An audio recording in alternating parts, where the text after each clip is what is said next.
Welcome to The Lock Shop with Nielson and Hustler, powered by Coolbet Canada.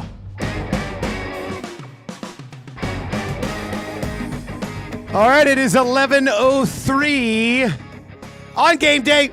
Oilers, Panthers tonight. Game 2. We'll set that bad boy up. Lots to recap from the weekend, though. Zach, can you turn my headphones up just a little bit?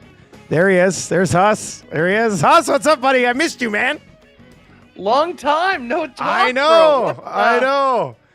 It is great to have you back on the program. A big shout out to Jake and Pat and Maddie Awanik for filling in and keeping me company over the last week and a half or whatever. But you've been busy. The golfing, I'm sure, was good. That goes without saying. I mean, if you can't have fun on your annual boys golf trip, you need to check your pulse. And then a busy weekend for you, getting back in the booth. How'd it go? Yeah, man, it's been like yesterday. I finally sort of just sat down and I was just like, finally. Because golf Sunday, golf Monday, golf Tuesday.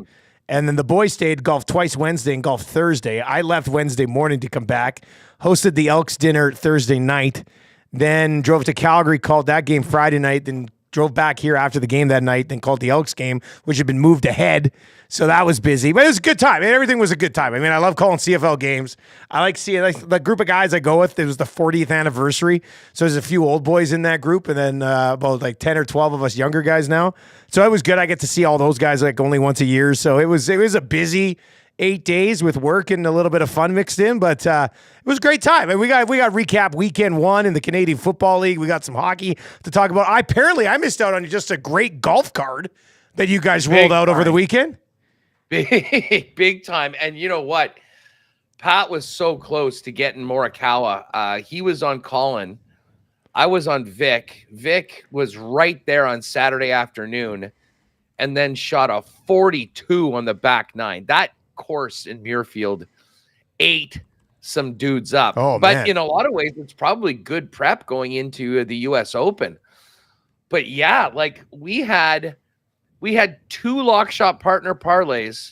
They both cashed. One was yesterday, and I'll be honest, I couldn't believe it. I was going into my account. I was at a party last night at Confusion Corner. You know it very well. I know Confusion Corner. It was our pal Kev that runs it. It was his 50th. And it ended up being like a reunion of that place. Every girl that had worked there in the last 20 years was there. It was a great crowd, and it was awesome. But we had the CFL game on and the Mavs.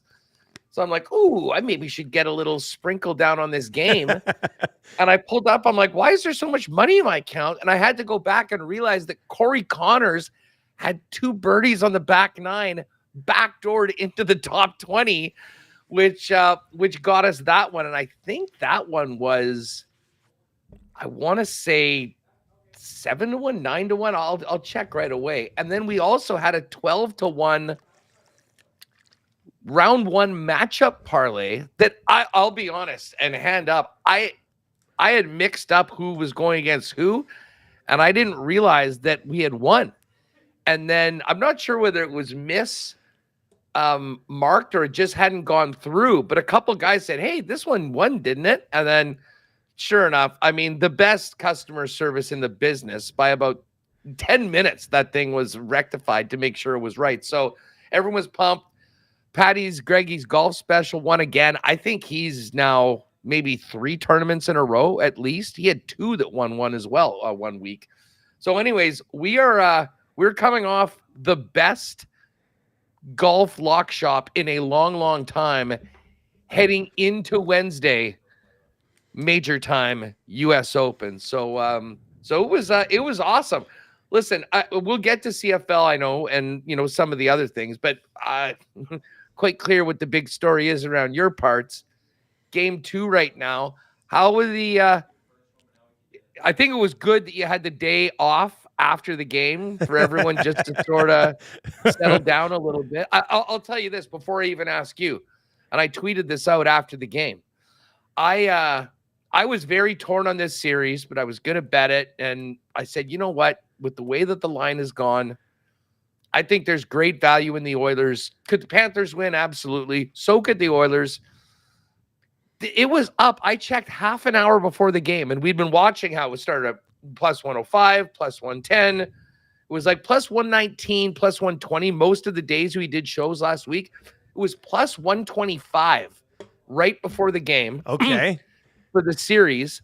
And then I used the 20% multiplier to get the Oilers basically at plus 150 for the series. And I said after the first game, like, listen, it's a big win for Florida, and Bob was unbelievable.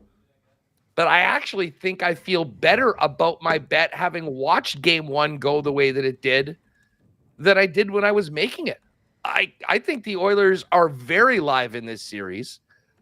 And I think if they play anywhere close to the way they played in game number one, I mean, barring Bobrovsky just simply being a brick wall where nothing can get by him, I think they're very much into this. So I was waiting to see. It was actually on this yesterday. Good number right now. Good number right now. Plus 205. So as I said, I think I will do it. I am going to double down on the Oilers and get a little more action in at plus 205. But what was the consensus amongst the locals about game number one and where the team sits heading into game two? Well, first of all, let me just say I came back on the air today spitting predictions and hot takes after not being on the mic for like a week. I just had a lot of things that I wanted to throw out there. So today I came on. I wasn't on the air last week, so I didn't make my official Stanley Cup prediction. So I made my official Stanley Cup prediction today, and I took the Edmonton Oilers in 6. I was just like, you know what, let's do it. I also took MBT to lead the CFL in passing yards this year. And I like the Elks to actually upset the Alouettes on Friday night here at home. So we'll get to that as we work our way through the show today. But as far as the others go, I don't know how, like I said today, this must be the most comfortable, I would think. And look, the stakes are high, right? It's the Stanley Cup Final. So if you want to be nervous and panic, I totally get it. But I felt better watching the Oilers in game one of this series than I did against Dallas or Vancouver. So I was sitting there looking at it going, my God, like Bobrovsky, and I hate the term goalie. I argued with people all year on, they got goalie last night. I always think it's an easy out. But that was as much of a goalieing as you're ever going to see in game one of that series. I mean, Bobrovsky was absolutely outstanding. The Oilers should have won game one, and Bobrovsky changed it. Now, I would think, Huss, and we talked a little bit about this with Dreger this morning, and everybody previewing the Stanley Cup. I'm sure there has to be a better game in there from Florida, I would think. I mean, there's no way they got to where they're at right now, going through some pretty good teams and look the way that they did there. But the Oilers this year have been great all season long after Knobloch took over in bounce back spots. This would be a bounce back spot after they looked really good in game one. And so far in these playoffs, there's been, I think, 4 games that I identified as either legitimate must wins or like really close to must wins. And they're 4-0 in those spots so far as well. So there wasn't as much. I was watching the post-game show after game one, and Tommy's sitting next to me here, and he's got Oil Stream coming up. But Tommy, you don't have to turn on the mic, but I'll just ask you quickly. It wasn't full-blown panic after game one, right? Like I think right now, Huss, most of the city knows what they saw after game one. It shouldn't be. It shouldn't be full-blown panic after game one. In fact, as I said, from someone, that has no cheering interest, but did have an investment in the underdogs at a pretty good number, I'm like, this team can totally win the Stanley Cup.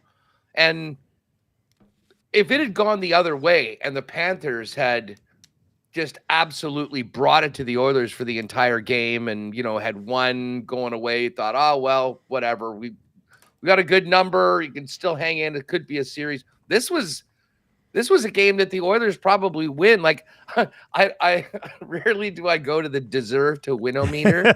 Yeah, but did you see it? I didn't see it, but I would bet that it's probably 70% Oilers. I think it was well beyond that. I saw people being like, I can't even look at this. It disgusts me right now. Yeah.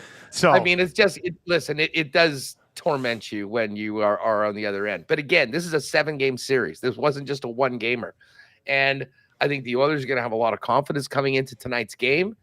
And it's just about getting one on Bob. The one thing I'll say that Edmonton has to do, and listen, this is often the challenge when you're playing excellent teams like the Panthers, is that for all the possession that they had, they did have a tough time getting it to the middle of the ice, the dangerous parts of the ice. And I think of the Jets just on this side, when they were playing against teams like Vegas, like Dallas at times, that were really within their defensive structure, you spend a lot of time around the periphery. But the Oilers, to their credit, not only like they maintained those pucks, and they did what they could in getting them through with shots from the point.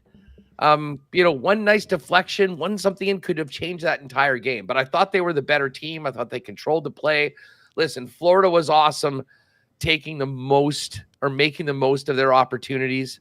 I mean, they were they didn't have a lot going on, but when they did have a chance, they capitalized on it. I mean, I realized they had 2 goals on 5 shots, and you could say, oh, goaltend. Those weren't on Stuart Skinner. Those were 2. Yeah. I mean, the 3-on-2 was just a brilliant play and a great finish. And the Rodriguez goal, a brilliant pass by Sam Bennett that caught 3 guys off guard, and Stuart Skinner had no chance. But, I mean, other than a couple mistakes, they were the better team. So I'm really looking forward to this one tonight. I think the Oilers can still win this series.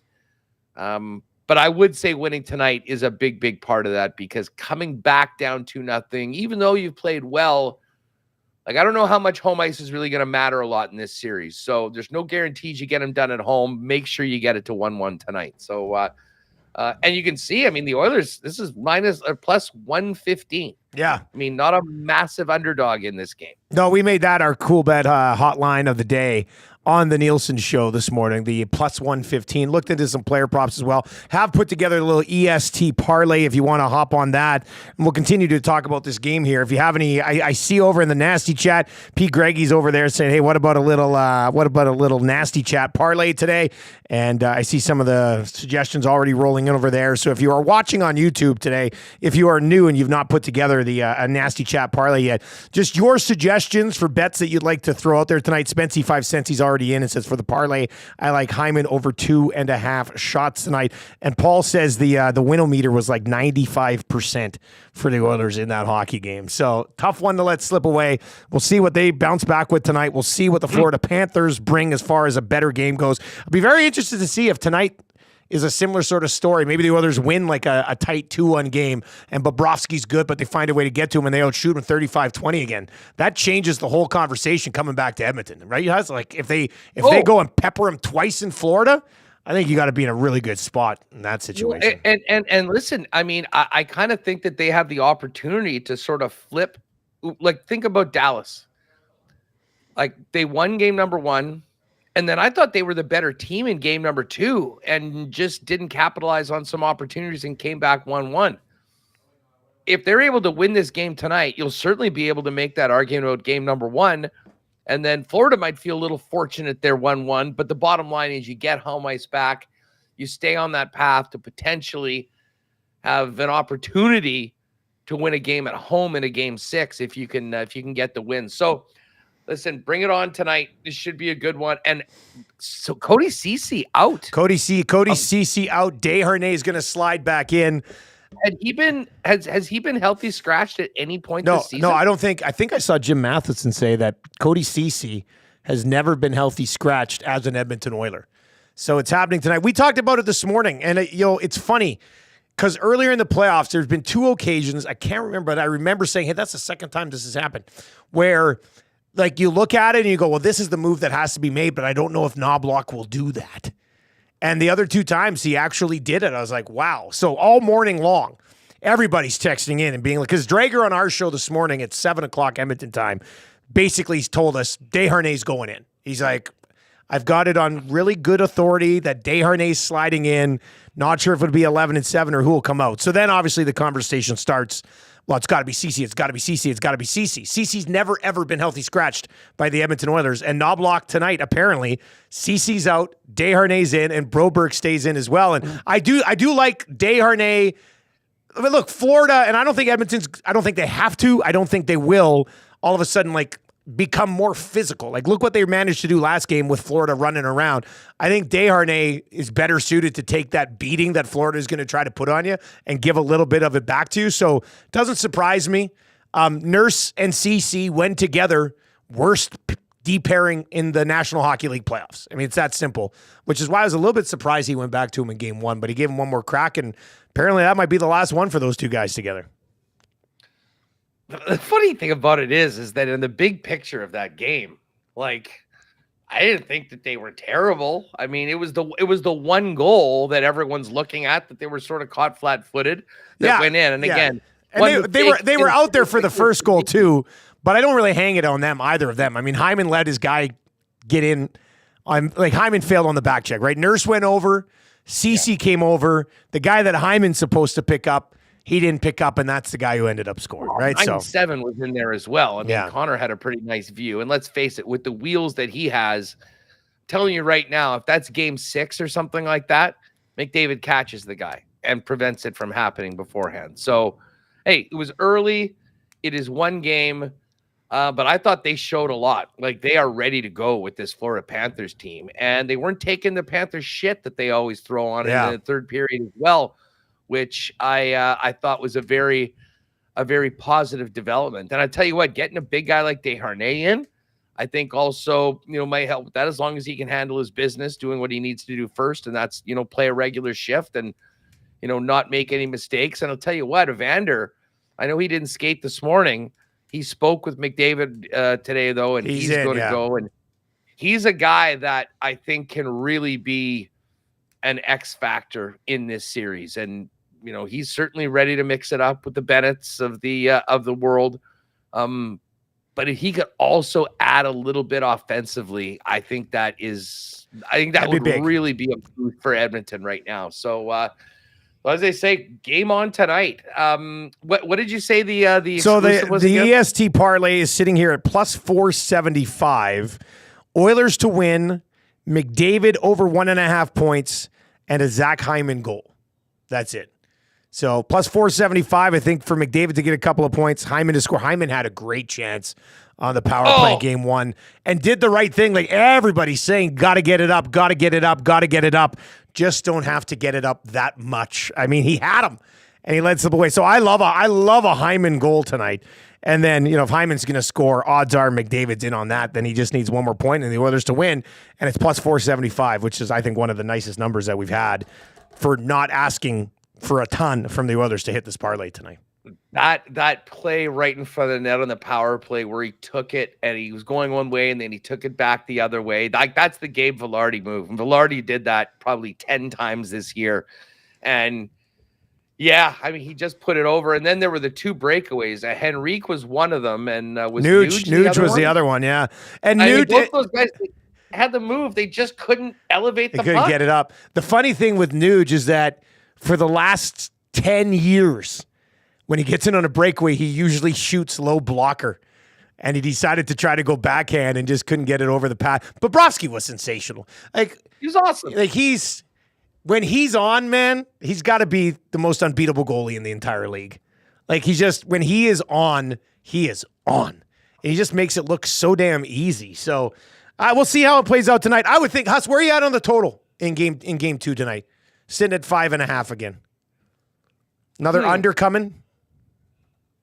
Well, I mean, I'm kind of thinking about the Oilers winning this game, and in my game script, that's 3 or 4 goals, right? It involves them getting to Bobrovsky, and listen, I think still Florida's good enough that they'll pop a couple. I think I'm taking the over. I'm on a slight lean towards the over as well, buddy. Nice little 4-2, 4-2 win or something like that.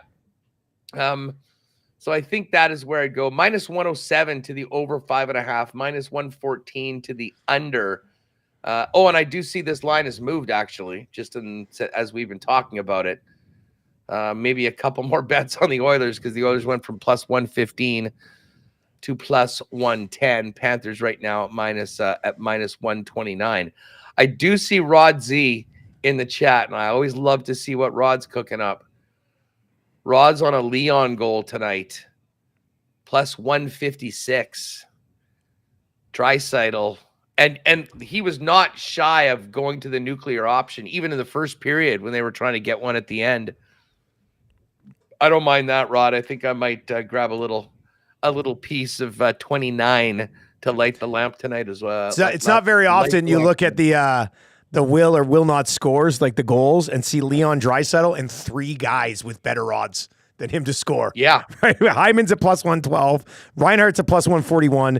McDavid's at plus 142. Draisaitl's at plus 156. Like from a straight up value perspective, Draisaitl would be the play there, I think. I mean, you know what? And just while we're kind of looking back at game one for a minute, I just want to pull up the box score and see the guys. Like from a Panthers perspective, there was no one really that was doing much shot-wise. Verhaeghe had 3, including his goal. We were looking at him to actually get 3.5 for our shot prop that did not come through. Reinhardt had 3. Matthew Tkachuk only had 1. If I was gonna lean on the other side of things from a Florida perspective, I think the Tkachuk. What's the Tkachuk over for shots on goal today? Do I see him in there? Wait a second here. Player shots. Am I just not seeing it, or is he not up on the board yet for some reason? Sam Bennett's there. Sam Reinhardt's there. Yeah, I don't see him. I don't see Tkachuk up there. Well, we'll see. I'll check back later on. I'm not sure why that might be off, but I do think that Tkachuk, after a slow game shooting wise, I think he'll make a point of trying to shoot the puck more. So if it's a 2.5 or even a 3.5, I think I might go a little bit on that. But yeah, let's ride this money line tonight, and maybe more importantly, get in right now at plus 205, because I'm telling you right now, if the Oilers win this game tonight, well, what's that number going to be? Let's play that game. Well, okay. It's going to go. It's going to be better than it was to start the series for sure. And what was it to start the series? Oh, absolutely. Well, I mean, as I say, I got it half an hour before the game at plus 125. Okay, so I plus think that's where it 125. closed. No. I think minus 115. If the Oilers win this game tonight, I mean, it might go to a pick'em. Like, I think there'll be a minus. Yeah. I mean, listen, if the Oilers win tonight, having played the way they did in game one and are coming back home with home ice advantage, I would think the Oilers might be a slight favorite in the series. Yeah, that's what I think. So, I think it'd be minus 10, minus 115 if they win tonight. Big swings in these series prices, especially based on road wins. So to get it at plus 205 right now, it's going to maybe be the best Oilers bet of the series that you can get right now. Like, this is the moment if you want to get on the Oilers.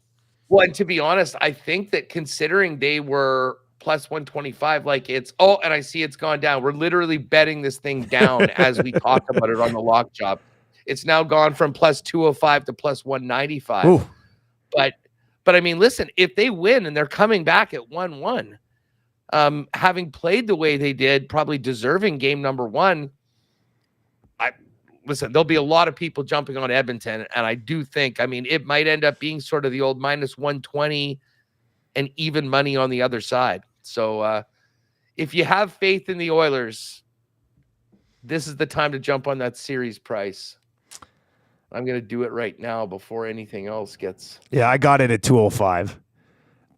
Okay, so P. Greggy over in the nasty chat says, speak forever or forever hold your peace. McDavid, 2+ assists. Hyman, 3 shots on goal or more, and Bouchard, 2 shots on goal. That is the nasty chat parlay that has been put together for today. 780-218. If you're listening on TuneIn or iHeart or at edmontonsportstalk.com, you can text us anytime. 780-218-9999. 780-218-9999. Anything else on this game? What'd you think of Barkov last game? It was funny because they put 97 and 29 together in the third, which I didn't think it was necessary. I liked the way they were playing for the first 2 periods. And then Barkov's line had a couple of shifts where he had them hemmed in. I think there's like 3 shifts in the first 10 minutes of the third period. So I was impressed with Barkov. Then I had people tweeting at me being like, Barkov got caved by McDavid. You're overrating his game. But I thought Barkov was pretty good in game 1. Huss. He finished with 2 assists. The Oilers didn't score a goal. I love his game, man. I like his game a lot. He was good, but I'll be honest. I was really impressed with what the Oilers did while he was on the ice. It's been the first 40. Like he's so good and so dangerous that they will turn around plays like where they don't have the puck for 90 seconds and all of a sudden get it and boom, boom, it's in your net like we saw in that first goal. Yeah. But there are times when Barkov and his line will go up against just about anybody and spend the entire shift in the opposition end with the best players on the ice chasing around and trying to get the puck. That wasn't what I saw for the majority of the game. I mean, as I said, the Oilers were the team that was pressing the pace. Their breakouts were great. They had a great jump in the game. And I think that was a real challenge for Barkov. It would be a challenge for anybody. Like when the Oilers are flying their way they can, that is not an easy team to keep up with or to stay on top of. But he is, I mean, a dominant two-way player, Selke Trophy winner. You know, in the third period, he's going to be able to raise his game. For me, I think this game is, you know, the first period is going to be incredibly important right now. I mean, if the Oilers go through another 20 where not a lot's happening around the net and they can't score on Bob, I think at that point it becomes a bigger story. But if they can go in and get one in the first 5 minutes or the first 10 minutes and get a lead, I think that there's going to be a real level of confidence that develops in Edmonton. Frankly, I kind of feel that they have it already despite not scoring a goal. Yeah. But the longer you go without scoring, that does get into your head. So a good start and an early goal, I think, is the recipe for Oilers' success tonight. All right, let's get to this. We'll do this, then we'll transition to recapping a lot of the rest of the weekend.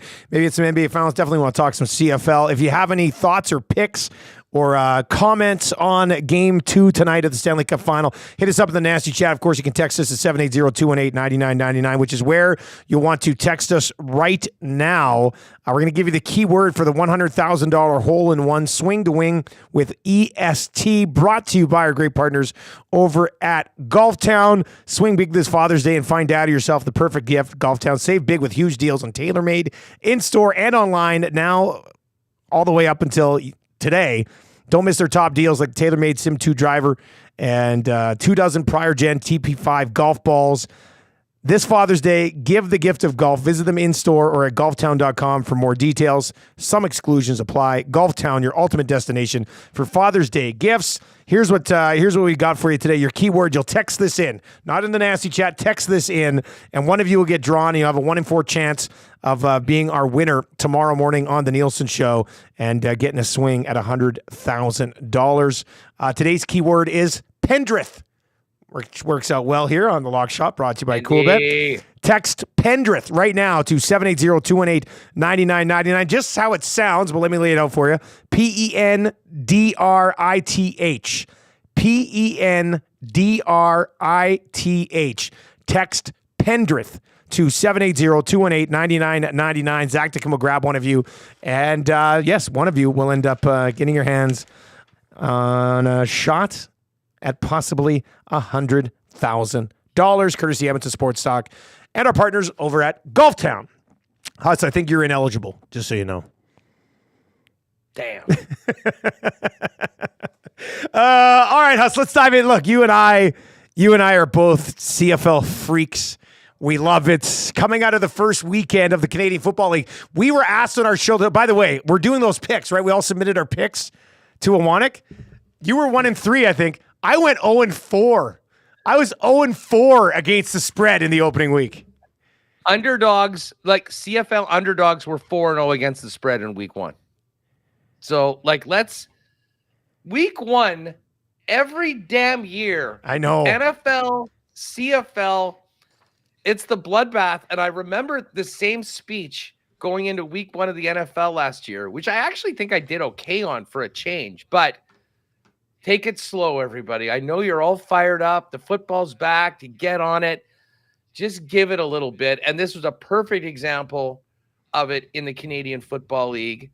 And the irony of the whole thing is my one correct pick was Montreal. Because well, that was a big number. Big number. I thought that number was disrespectful for Montreal, and I had some questions as to what the Bombers would look like after not playing at all in the preseason. And well, we got our answer. They didn't look very damn good.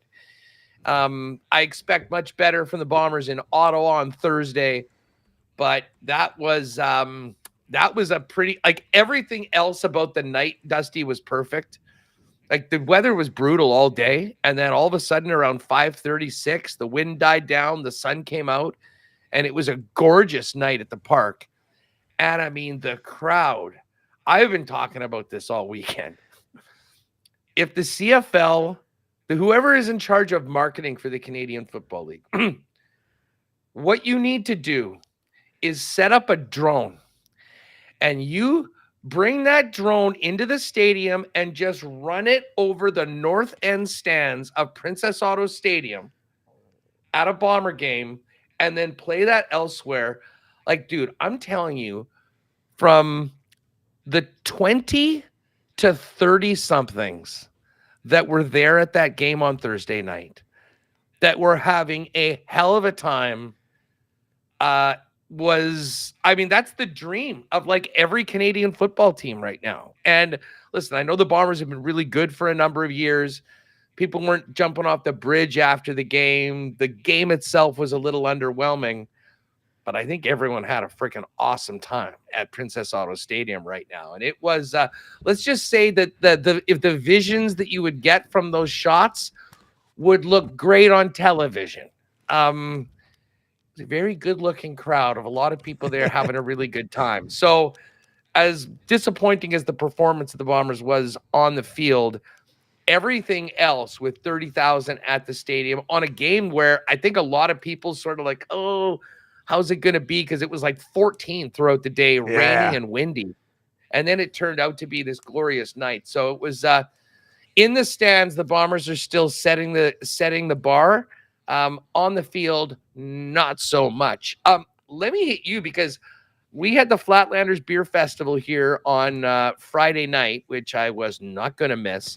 So I was following the first game you did between Hamilton and Calgary on my phone. And then I did see a good amount of the afternoon game that you called on Saturday, in addition to kind of paying close attention to what was up at the Memorial. So, just a quick wrap of your takeaways from those two games that you called. Yeah, you know what? Bo Levi Mitchell back in Calgary. I felt good for Jake Maier. Like all week long, everybody's talking about Bo's back. He's back in Calgary. Jake Maier coming off of a very meh-ish season. I thought Jake Maier looked really good. And then, Calgary doesn't have Malik Henry, but they added this Cam Elkels guy. He had a touchdown that first game. Obviously, Reggie Bagleton. The Calgary Stampeders have a few Canadian receivers that I think could become stars in the Canadian Football League. That's always nice to sort of have in your lineup. Dedrick Mills is an absolute beast at running back. And their linebacking core with Awe and Cam Judge has to be among the best in the league. So I thought a pretty good win for Calgary, even though I will say I kind of left the game wanting a little bit more from the Ticats. I thought Bo was sort of, and he still threw for 300 yards, but I thought he was kind of working himself back in, which is understandable coming off the injury last year. So maybe there's some more there. What happened in that game with the Ticats, and this is, maybe they're obviously not happy with it. Talked to Hervey at halftime. Herv was up in the press box and chatted with him. He goes, our best players have to make plays. And Tim White dropped a couple of balls that were on his fingertips. Their new guy, Shamar Bridges, dropped one down at the 5 that I would say probably 4 to 6 balls that had to have been caught were dropped and could have completely changed the game. On the Ticat side, Tim White dropped a couple. Dunbar dropped one. Shamar Bridges dropped a big one. Who else dropped? Keandre Smith dropped one that would have been a good 10 to 15 yards. So, Bo still threw for 300 yards. Didn't have a lot of help from his receivers. So maybe Hamilton takes a step in the right direction. But Calgary, after like Calgary last year, what they start 1-3, 2-5, 3-8. Like they had an awful start. So for them to come out and get that job done, I thought that was good. And then, the Edmonton Saskatchewan game was just a wild one. Edmonton looked like they were going to be in full control, and then the Riders just took over. Touchdown, followed immediately by a fumble, followed by another touchdown, and then another touchdown. And the Riders stormed back with 21 points in the fourth quarter to steal a game from the Elks. But even though the Elks lost, and they also lost last year against the Riders in the opener, and it didn't really work out well for either team, as they both ended up finishing 4th and 5th in the division. I thought the Elks looked better this weekend than they did at any point last season, even in wins. Like I thought MBT threw for well over 300 yards with Geno Lewis and Hergy Mayala, who had a couple touchdowns, Curly Gittens Jr., Dylan Mitchell. Like, they have a really good receiving core and a quarterback who doesn't matter. Like, he takes the ball, knows where he's going, and throws it. It's that simple. So I'm excited to see what they can do offensively, to be honest with you, in Edmonton. So I think they'll be better than they were last year. And I think the Riders look better than they did last year. So I don't know how the West is going to sort itself out, but it's really weird today looking at the standings and seeing the Bombers and the Lions and the Elks all tied at 0-1 right now, Huss. That's bizarre to me. Yeah, exactly. Considering our power polls, Calgary, who was 9th on many people's lists, and the Riders are right down there at the top of the division. I'll just say quickly, really impressed with Chad Dukes and the Argos. Yeah, Cam Dukes. I think you said Chad Kelly. Cam Dukes, sorry. He was nails in the second half. He looked great. And like, for them to go down by 14 the way they did, he kind of like that fumble that went to the house kind of was a big wake-up call for them. And I was impressed. I thought that BC, like, usually I'm not on BC when they go out to Montreal or Toronto. Just historically, they haven't played well. I really thought that in this season, it was sort of an advantage for BC to get this game early in week 1. That wasn't the case, though. BC is going to be good. They'll be there. I assume the Bombers will be there as well. But it is funny seeing Montreal and Toronto once again up at the top of the East, considering what we thought about both of those teams coming in. Well, listen, I think we thought Montreal would be very competitive, but just the question was, would they be at the top like they ended up being at the end of last season? And just how much would this Chad Kelly and the loss of Mace and the guys on defense hurt the Argos? Well, the Argos look pretty good. So great to have the CFL back. And we'll look to now with a little bit more information, look to have a better week. It'll be nice to know, like, with a week under our belts. And the numbers I don't think are out yet. Week 2 numbers over at Coolbet for CFL. Not up just yet. We'll have those tomorrow. They usually get posted Tuesday, don't they? Yeah. Usually, or I wouldn't be surprised if they're up a little later on today. But as soon as we have them, we will be talking about them here. And the week in the CFL does get started on Thursday. Bombers going with another Thursday game for Ottawa's home opener. And then I guess the Alouettes are in Edmonton taking on the Elks on the Friday game. I assume you're going to be doing that. I'm doing that game Friday night, and then I'm flying to Vancouver first thing Saturday morning for the 50 Cent game. So, dude, 50 Cent said he'd only come if I was calling the game, so I'm going to get to do it. So I'm pretty excited about it. 50's going to be in the club, and Dusty's going to be in the booth. Yeah. For well, I mean, we always take game. heat for doing booth interviews with the CFL and TSN, and I'm sitting here being like, "Give me 50 Cent in the booth." Give me 50 Cent in the booth. But I'm probably not going to get him in the booth. Well, no, you should get him in the booth. Listen, the reason why people have had some issues with the booth interview before is, well, basically, we all know what it was. Suter's the biggest Keith Urban fan of all time. And they happened to get Urban into the booth. And at that point, everything became secondary for a while. It went on a little long. I don't think Suits is going to be doing the same thing. It might be but I might. That might be forgetting about the game with 50.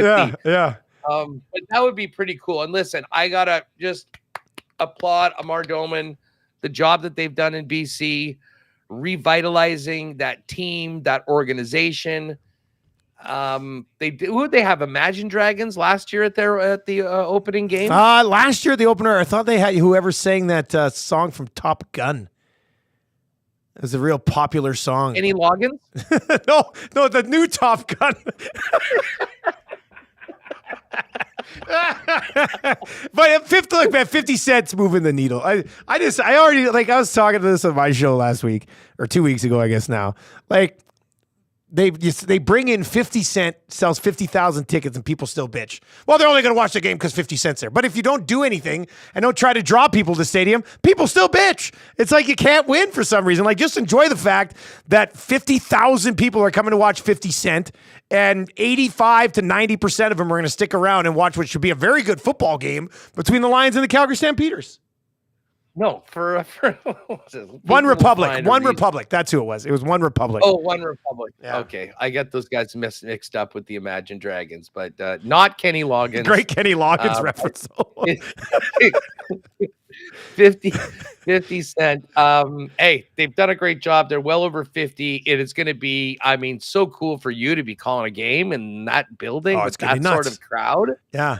But what? That's Saturday It's night? Saturday. It's Saturday at 4:00 Vancouver time.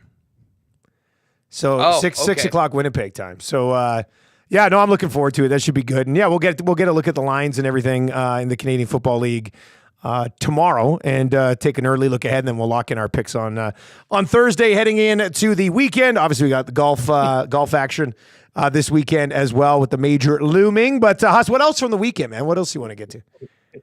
We need an Instagram live during the 50 show in the booth. I want to see you in suits. You can find me in the club. I'm gonna have them hook. Candy Shop. Candy Shop. God, I love Candy Shop. What a great song Candy Shop is. But I want to set it up so that when we come on for our open, Suits is standing where he regularly is, and I'm hanging from the roof doing sit-ups, just like 50 Cent in the club video. Yes! I mean, somebody would have to be like pushing me back up, because there's no chance I could do that. But that would be amazing. Can you imagine if they cut to us up in the booth and Suits is standing there and I'm hanging upside down in the suit? That would be amazing. Oh God. Not gonna happen. Not gonna happen. But still, ideas keep coming out. But yeah, so I mean, obviously CFL and hockey was a big bit. I was really hoping the Mavs, would be able to take. I didn't think the Celtics were particularly close to their best last night, and they still won. A very winnable game. And you know what? Luka came out in the third quarter, and the Celtics had that 10-0 run, and it just seemed like they were never able to come back over that. Now, far more than in the National Hockey League, I think the NBA home court really does mean something, and I'm hoping that Dallas crowd can, be there. I think Dallas is about a 2-point favorite for game number 3. Pull that up. So 1.5-point favorite for game number 3. Because this, I think, still could be a really good long series, but it's all about game 3. I mean, if Dallas can come out and win, great. We got a series.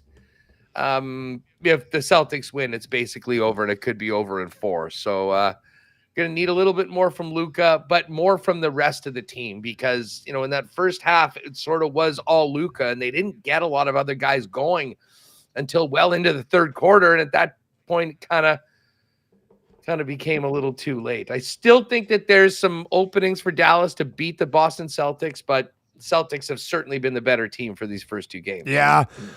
Boston just looks so damn deep. Like if Tatum's not playing well, Brown will play well. If Brown's not going well, you've got Jrue Holiday. Like, there's just so many different options there. And we saw it for Dallas to come through the playoffs the way they did. It was 35 for Kyrie and 33 for Luka. And then it was 33 for Luka and 29 for Kyrie. Like, they're just the depth of the Boston Celtics. It's not just depth. It's like legitimate depth, like really good players. I mean, I don't think this is going to be sweet, but I also don't think this thing goes past 5. I think there'll be a split in Dallas, and Boston will take her down at home. I think that's what's going to happen. One other thing that we should quickly touch on, the Jays. Like, after the first 2 games of the Baltimore series last week, it really felt like they were on the precipice of just basically being blown out of the season.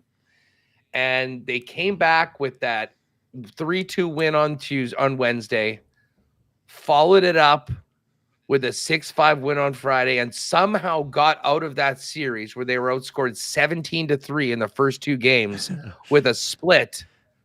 Now, again, wasted a great pitching performance on Friday night, losing to Oakland, but came back with 2 more wins.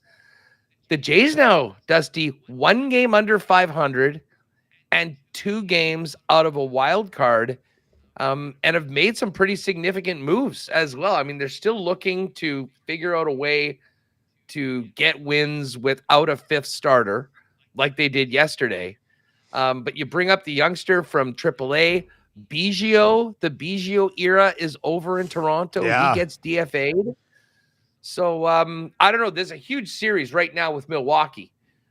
Starting tonight, Barrios is on the hill. Chris Ray for the Brewers. They go Barrios, Kikuchi, Bassett, and again Gosman on the weekend. I mean, the complete game. You just don't see those very often. His team needed a big performance. He got it right now. All of the guys for the Jays right now, they're throwing well enough that if their bats can just get a little bit hotter, I think we could see them on the other end of the ledger when it comes to being on 500. And I'm looking forward to these games this weekend. As I said, 3 in Milwaukee, and then they come home for a really important homestand, a tough matchup against the Cleveland Guardians, and then 3 against the Boston Red Sox, and then on the road against those same teams, Cleveland and Boston. So this next couple of weeks, opportunity for the Jays to kind of build some momentum. But again, if they don't have success against those 2 teams in particular, we'll be right back where we started. Are you feeling any amount of optimism for the Blue Jays right now? Look, I've been so busy with CFL and then this Oilers Cup run that I haven't really had a chance to get into the Jays just yet. So I was telling Eric this morning, I said, once the NHL playoffs, by the time the NHL playoffs end, it's going to be like the draft in like less than a week, and then free agency. And then finally I'll be able to like check in on the Jays and be like, oh, 2 games above 500. All right, here we go. Let's see what happens. So what's coming up on Winnipeg Sports Talk, Huss? What is coming up today? We're all over the place today. We are going to be going down to Florida for game 1 of the Cup Final. Stephen Wino, the AP, is going to join us. Then we are going to welcome in Jeff Hamilton from the Winnipeg Free Press. And by the way, we'll get to this on WST today, but starting later on this week and happening every week, we're adding some new CFL content. Nice. CFL 110 with Huss and Hammer. And listen, Jeff Hamilton, I would say, does probably the best job in Canada of a CFL rundown column. He's excellent, each and every week. Yep. Not just focusing on the Bombers, but the big stories in all of the markets.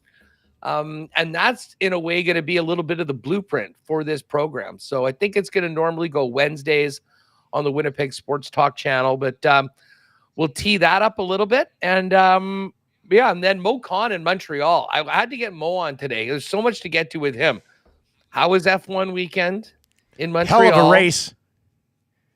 Takeaways on the Alouettes, beating of the Bombers. Canada's men's national team tying France yesterday after getting, and then again, their new manager comes in. Okay, great. Here you go. Meet the guys. Okay, you got a friendly against the Dutch and then a friendly against against France.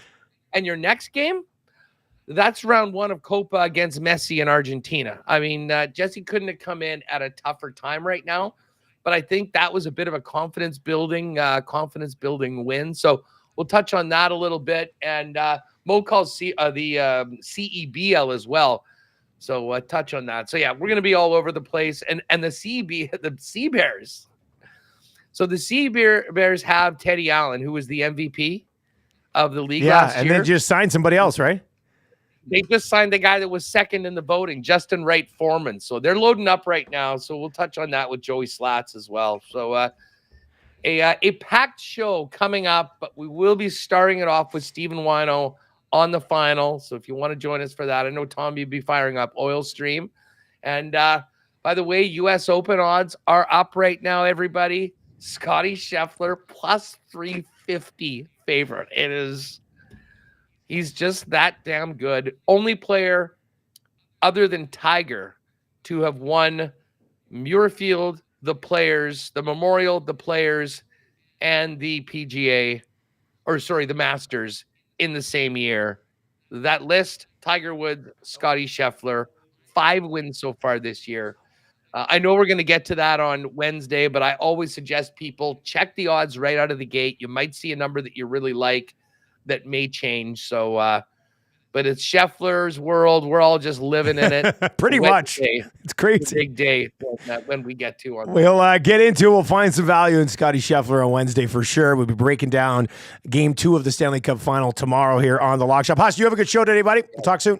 Right on. Enjoy the game, everybody, tonight. Let's see this thing tied up at 1, heading back to oil. There you go. That's us. I'll tell you right now, I'm pretty excited about this CFL 110. I like it because the 110 yards, right? That's gonna be that's a nice name for a CFL show. I'm jealous. That'll be a lot of fun. Hey, we do have the Saturday VIP table for the Great Outdoors Comedy Festival. We're doing a draw right now for a VIP table. Get your name in there. All you have to do is text the word laughing. Text laughing right now to 780-218-9999. 780-218-9999. Text laughing to the inbox right now. It's 780-218-9999. Zach will grab one of you. You will go into a draw for the VIP table Saturday night. Kevin Hart at the Great Outdoors Comedy Festival. One more quick note. I'm going to sneak this in because I know we're not going to be able to get to it on the oil stream right now. But Hurley has turned down 6 years, $70 million to become the next coach of the Los Angeles Lakers and will return and go for a three-peat at UConn. I thought 70 mil might be enough to get him over 6 years. Think for a coach was not enough. He's going to go for a three-peat at UConn. Dan Hurley. Kind of wanted him. With the Lakers. But whatever. We're not going to spend any time on that. I had to sneak it in, though, because I'd like to do that. I'd talk about that for an hour if I could.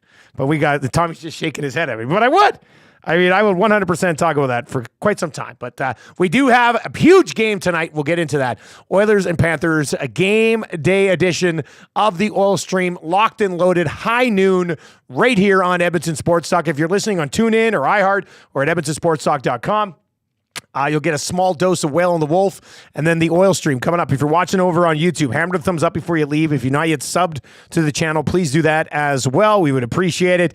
And turn on autoplay, because if you have autoplay on, once we start streaming Oil Stream, we'll take you from this window right on over to the Oil Stream, and you won't miss a minute of the content here on EST. Thank you very much for joining us today. We'll get into it again on the Oil Stream, but the EST parlay is up for tonight's game. You can find that in the exclusive section of Coolbet. So thank you very much for joining us today. Best of luck tonight, and we will talk to you tomorrow.